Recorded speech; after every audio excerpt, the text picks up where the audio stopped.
This Week in Richmond is made possible in part by Dignity Memorial, caring for our communities with a network of funeral homes and cemeteries in Virginia and throughout North America.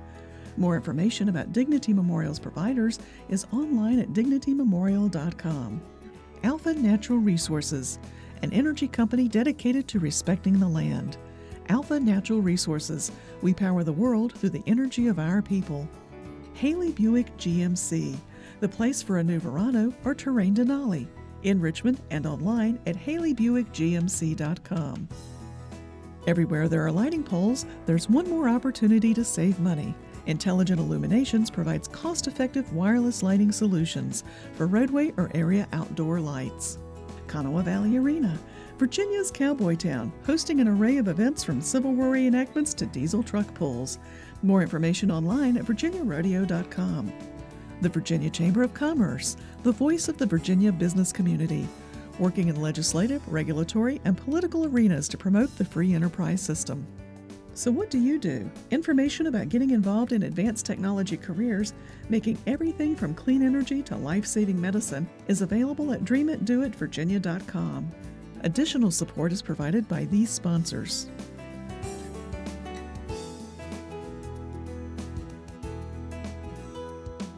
And by the members of Virginia's public television stations. Thank you.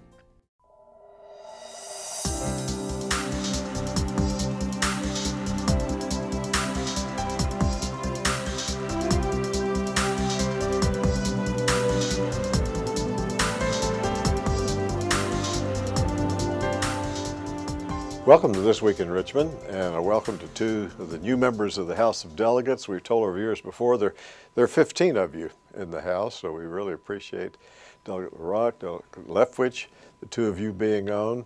Chesapeake, Loudoun County, two different parts of the Commonwealth. They're fast-growing areas of the Commonwealth. So we appreciate your being on and talking with our viewers around the state about issues that you're carrying, bills that are important to you and to your constituents, and no doubt important to people all around the state too. So Delegate LaRock, let's start with you, then Delegate Leftwich. Sure. Well, thanks for having me on, yes. Dave. I guess in no particular order, I'll just launch in. And, yes. Yeah, well, we've, Jeff and I guess between the two of us, we have maybe about 6 weeks experience, so we're old hands at this now. But I'm a businessman from Loudoun County is my home. The district also includes a good portion of Clark County and Frederick County out toward Winchester. So beautiful part of Virginia, almost the northernmost part of the state. I think there's a little tip of Frederick County in the neighboring district that goes a little farther north. But beautiful rural countryside, wineries, a lot of agriculture in the district, and a lot of people commuting into the east, into Washington, D.C. So great to have the opportunity to take some common sense business-like decision making, look out for the folks of the district, and get some good things done while we're here. Well, I guess two of the biggest issues for me, from my jurisdiction, which is Chesapeake, and I'm one of the, perhaps one of the few districts that's wholly contained within one city. But in Hampton Roads, and I like to view our, although I'm from Chesapeake, I like to view my position as representing all of Hampton Roads. And transportation is very important to us. If you're in Chesapeake, Virginia Beach, or Norfolk, you have to pass a body of water to go west, or north, and of course you can't go east because that's the Atlantic Ocean. Right. So probably one of the most critical measures I'm pursuing this session is funding for the high-rise bridge in Chesapeake, which crosses over the southern branch of the Elizabeth River. That will help us continue the environmental study and preliminary engineering to hopefully add to the traffic capacity of that bridge. And then, one of the things I found from being up here is you're so busy with your committee assignments that you tend to start having this feeling that that's the only thing that's happening up here. So I view what's happening in Richmond from my committee assignments, and then when I go to another committee to present a bill, I realize so much more is happening. So to some degree, I'm laser focused on just a few things. One of those committees is courts, but the other is education, and we're dealing a lot with K-12 reform. And so I'll give Dave some additional time to talk, but I'm really looking forward to changing the face of K-12 education as we know it with SOLs and some of the new testing methods that we're exploring. So. What about the committees that you're on and the work that's going on there, the part that you focus on the committees? Well, I'm glad that I was appointed to transportation. That was one of my key focuses as well. We don't have the bodies of water to contend with, but there's an awful lot of east-west traffic. And so in the campaign, actually even before the campaign, I put a lot of focus on some of the transportation spending. So I'm very glad to see that there's a movement toward performance-based spending, that they're looking for a solid return on investment for the revenues that are coming in largely as a result of the passage of 2313. So we made a couple specific initiatives. One is to kind of manage, I'd say compel the Metropolitan Washington Airports Authority to get a little more skin in the game. They're managing the Silver Line construction in the Dulles Toll Road. The tolls on that are going up pretty quickly, so people from the 33rd District now have about a $17 round-trip commute if they take the Greenway and the Dulles Toll Road. So I'm trying to convince the Secretary Lane. He's been very attentive and met with the Deputy Secretary Vic Donahue this morning, and so they're aware of the problems. I know they've got a lot to deal with. They're in startup mode here, but hopefully by making the needs of the community known, we'll get some progress going, along with the other good initiatives that are moving in that direction, and also on the efforts toward education reform. I'm glad to say that those are priorities that are being made by the legislature overall, particularly in the Republican caucus. Very high priorities, SOL reforms, and so very good stuff going on. So when you leave the committees and get out on the floor of the House, you have another whole view of what's happening. So that's correct. How's your perspective been of the sessions on the floor? Well, I've had, and I'll tell you what I've told a lot of students that have visited my office. You know, I've always been interested in government since I was in junior high, high school. Majored in political science, had a paralegal minor, went to law school, which a lot of people associate with, government.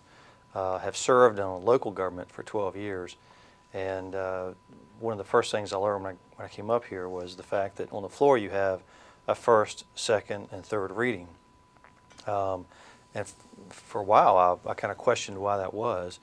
But there's so much coming at you at one time, and again, you are so focused on the committees and the legislation that you're dealing with in terms of the minutiae and details, that the first reading really serves notice that, hey, this bill has made it through a subcommittee and a committee, and you're going to have to vote on it soon, so you better get acquainted with it real fast. And so that's sort of a notice to get your homework done on those other areas that you haven't been focused on. And then, of course, the second reading is when the patron defends it and debate happens, and then you have another day or two to decide, if you haven't already decided how you feel about it before you vote on it on the third reading. So to me, the floor experience would be just that. It's learning that process and knowing how to maneuver your decision-making process through the bills that are processed through the subcommittee and the committee level.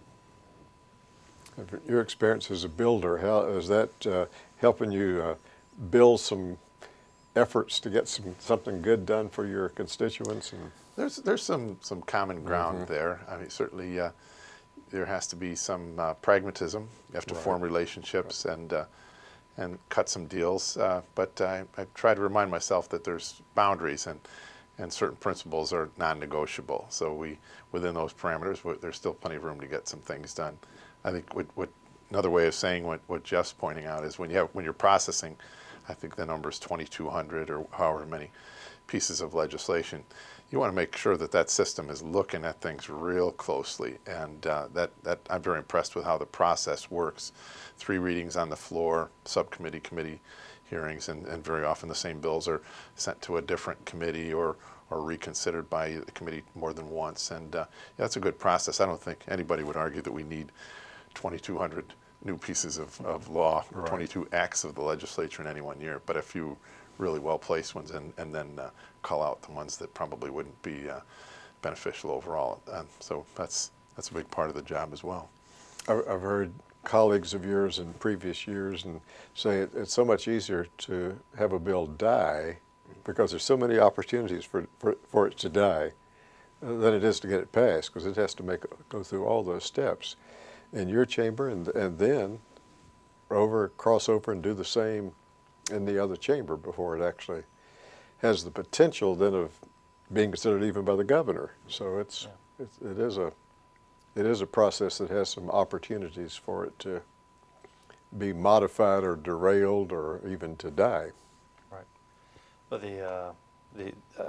I view it really as sort of a maturation process for legislation. There are some pieces that can be introduced in 1 year and get through that year because it's perhaps a technical change or helps tweak prior legislation.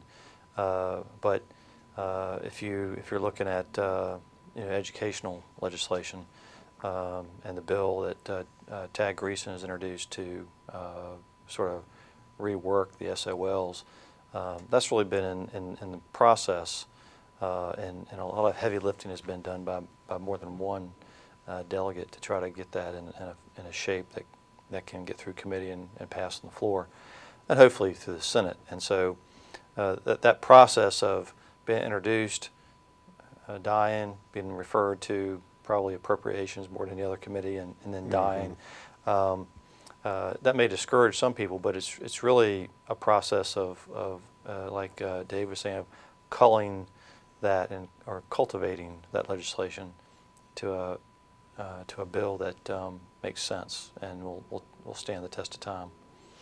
Before our time runs out, is there any particular bill that each of you would like to point out to our viewers that you think maybe in a sense a sleeper, that it's not the one that's making the headlines, but a bill that you would think that would be important to encourage people to take a look at? Anything you've... Well, again, as I said earlier, you tend to view what's happening through your own committee assignments. I can't. I'm on some committees that are in my opinion, handling some fairly high-profile legislation, the ethics reform, the SOL reform, and mental health reform. So, my subcommittee's been really focused on those. Right. I wouldn't call those sleepers. No, because they're really kind of yes. out in front and center. Yeah. But it's a good feeling to be able to work on those, right, because they're going to impact people immediately, and they're addressing a real need that the Commonwealth is facing.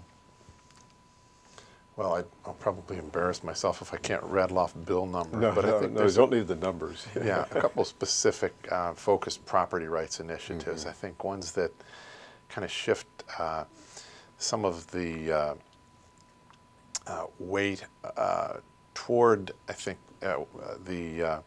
from the government to the individual, meaning that if there are charges brought forth and costs incurred by an individual, that there's some opportunity to recoup the costs of litigating. And I think that's a good thing to have it, as it's a little tough for someone to be, I think, brought into a legal challenge when a municipality, for example, has pretty extensive resources, and so one could prevail, and I think it really will serve the community well to balance that out a little bit. So that's one that's caught my attention in the last couple of weeks, and I think could really be beneficial to the general public. I would encourage people to keep an eye on that, as well as the other issues. And thank you both for being on This Week in Richmond. This is your first time, and we look forward to having you back for some conversations during the time of your 2-year term and then on beyond. So thank you both very much. Well, thanks for inviting us in, Dave. I appreciate that.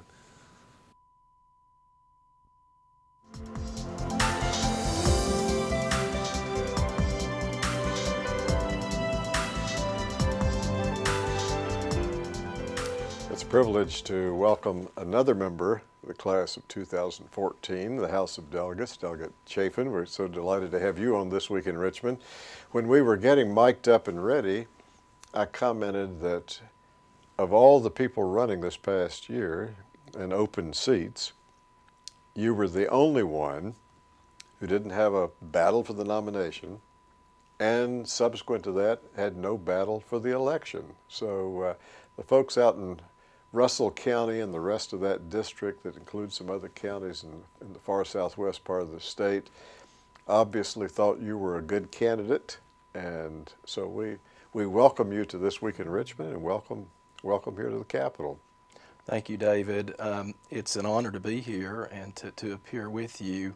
I was very fortunate to run unopposed in a seat that had been held by Joe Johnson for 24 years straight, and my constituents agreed, I think, with my message, and I'm very fortunate, and it's been a fascinating process. Well, and our viewers in other parts, your constituents and folks in Southwest know, but I'll tell our viewers across the state that Joe Johnson was what I would call a moderate Democrat from the western part of the state.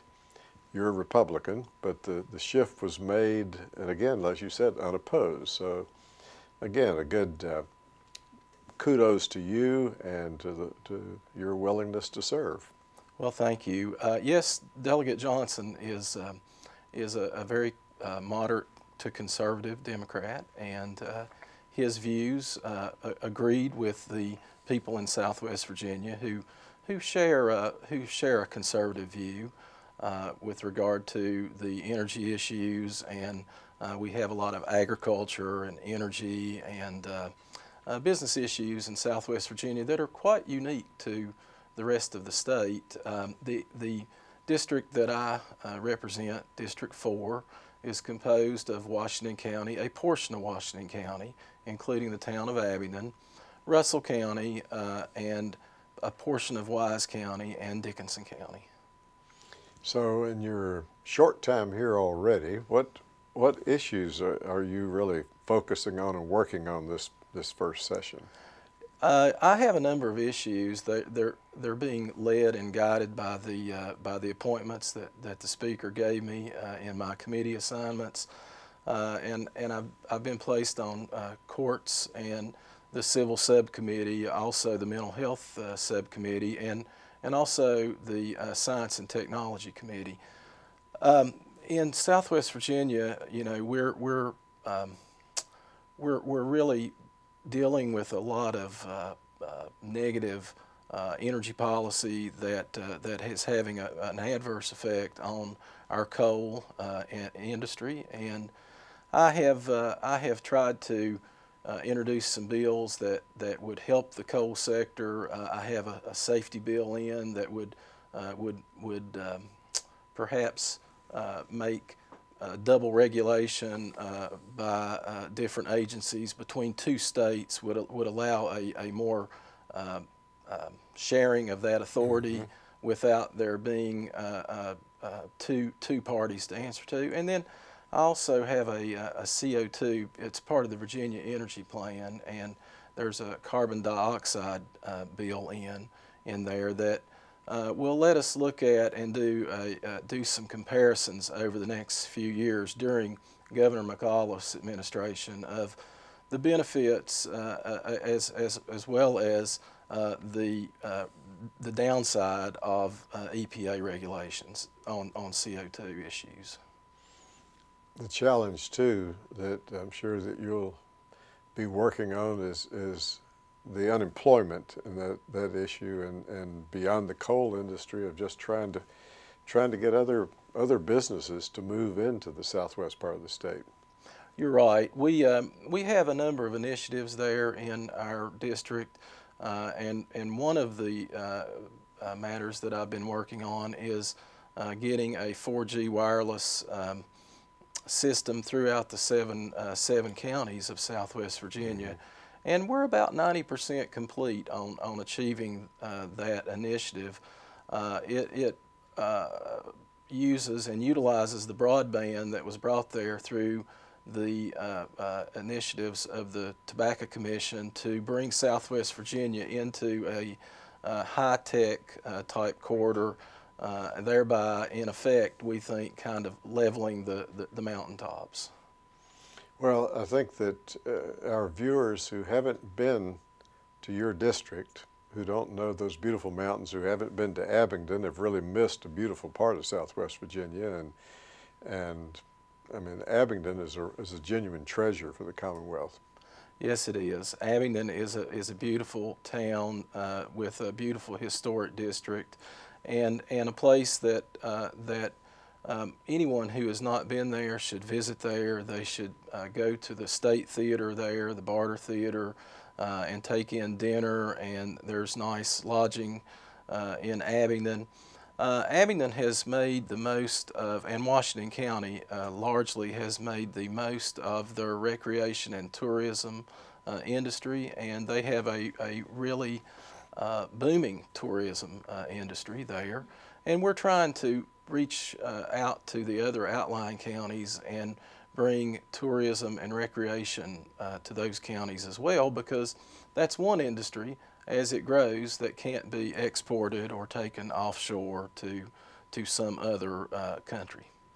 Well, I will have to confess to our viewers that part of my love from Abingdon goes back to my childhood, goes back to my father being a native of Washington County, and just the childhood visits we had to Abingdon. But over the years, it's just been great to see Abingdon become kind of a mecca for tourism and beautiful place. So we want our viewers to make sure that they get out there into the rest of the great Southwest too.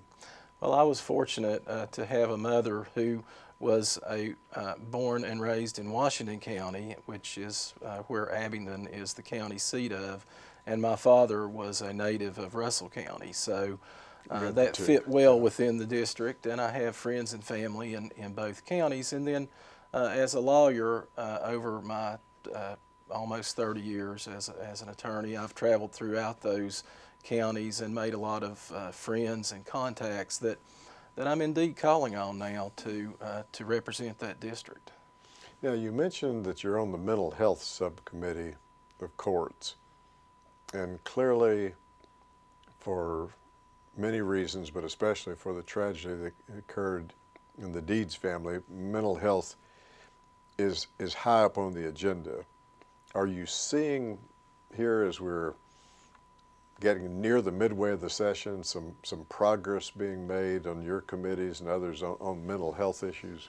I really am. We had 2 really long evenings in committee with mental health, and one of them was on a Friday evening, and I'd hoped to go home that weekend, but that important hearing prevented me from being able to travel home. And we heard from professionals from community service boards. We heard from professionals from hospitals in the mental health field, and we heard from people who had real life stories of all the issues that they had personally dealt with in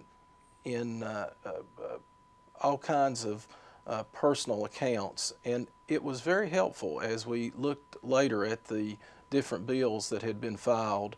We were able to take in committee, take what we felt like were the best portions of those bills and roll them into other bills through amendments and substitutes, and come out of there with some bills that pass through courts through the full committee. And we feel like we have some good bolstering legislation that will help our mental health sector.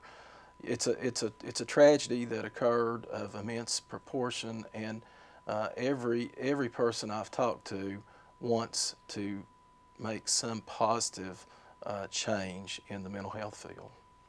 Well, I know from your committee and from other committees and over in the Senate as well, that certainly is one of the big focuses of this session. And so I think that we all are optimistic that some good will come out of it. We are too. We wanted to put in all the time that it took, and I'm not sure we're finished dealing with it. There will be a lot of, when crossover comes, there will be, of course, bills from the Senate and bills from the House crossing over, and we expect that the Senate has good ideas as well as the House, and hopefully we'll be able to work between the two houses and get some positive legislation that approaches our mental health crisis in Virginia in a common sense sort of way. Delegate Chafin, thank you so much for being on This Week in Richmond. We look forward to future conversations with you. Thank you so much. As I said, it's an honor being here. Thank you.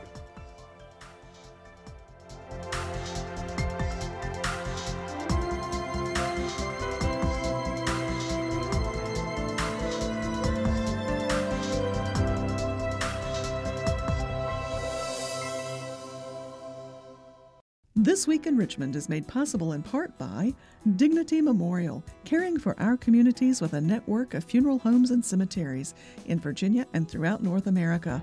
More information about Dignity Memorial's providers is online at dignitymemorial.com. Alpha Natural Resources, an energy company dedicated to respecting the land. Alpha Natural Resources, we power the world through the energy of our people. Haley Buick GMC, the place for a new Verano or Terrain Denali, in Richmond and online at haleybuickgmc.com. Everywhere there are lighting poles, there's one more opportunity to save money. Intelligent Illuminations provides cost-effective wireless lighting solutions for roadway or area outdoor lights. Kanawha Valley Arena, Virginia's cowboy town, hosting an array of events from Civil War reenactments to diesel truck pulls. More information online at virginiarodeo.com. The Virginia Chamber of Commerce, the voice of the Virginia business community, working in legislative, regulatory, and political arenas to promote the free enterprise system. So what do you do? Information about getting involved in advanced technology careers, making everything from clean energy to life-saving medicine, is available at dreamitdoitvirginia.com. Additional support is provided by these sponsors.